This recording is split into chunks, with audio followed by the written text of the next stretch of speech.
जेव्हा त्यांना सत्तेतून बाहेर गेल्यावर जी त्यांची मानसिक पराभव झाला आहे आणि त्यांना आता ते विरोधी पक्षाच्या ही परिस्थितीमध्ये काँग्रेस किंवा आमचे विरोधी पक्ष नाही आहे, त्यामुळे त्या मानसिकतेतनं ते आता बाहेर निघाले नाही आहे. एखाद्या घटनेवरनं त्यांनी अशा पद्धतीच्या मानसिकता तयार करणे किंवा असं बोलणे काही योग्य नाही आहे.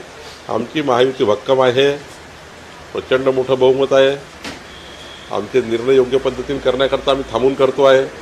शेवटी कोणताही निर्णय घाईघाईत करणे योग्य नाही. महायुतीमध्ये 3-3 पक्ष 4-4 पक्षाची भूमिका आम्हाला विचारात घ्यावी लागतं. त्यामुळे थोडे विचार होतात, थोडं लेट होतो, थोडं थांबावं लागतं. मला वाटतं आम्ही योग्य पद्धतीने करतो आहे. विजय वडेट्टीवारांनी सध्या 5 वर्ष कुठला विचार करू नये. 5 वर्षांनी चांगलं काम करावं, जनतेमध्ये जावं, काँग्रेसला पुन्हा उभारी द्यावी.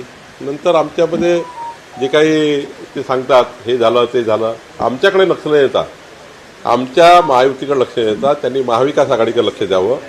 आमच्या पक्षाकडे लक्ष देतात त्यांनी काँग्रेस पक्षाकडे लक्ष द्यावं, जेणेकरून थोडा काँग्रेसला उभारी मिळेल जर योग्य पद्धतीने काँग्रेसच्या नेत्यांनी काँग्रेसकडे लक्ष दिलं तर. 10वी 12वी आणि पदवीनंतर आता पुढे काय? वैद्यकीय क्षेत्रातील करिअर घडवणारे, 100% रोजगार आणि व्यवसाय मिळवून देणारे पॅरामेडिकल कोर्सेस प्रवेश निश्चित करा. पॅरामेडिकल क्षेत्रातील कौशल्यपूर्ण प्रशिक्षण आणि दर्जेदार शिक्षण देणारे नामांकित विश्वास इन्स्टिट्यूट ऑफ पॅरामेडिकल सायन्स मध्ये प्रवेश घ्या. शाखा हडपसर, पिंपरी, बालाजीनगर, वाघोली.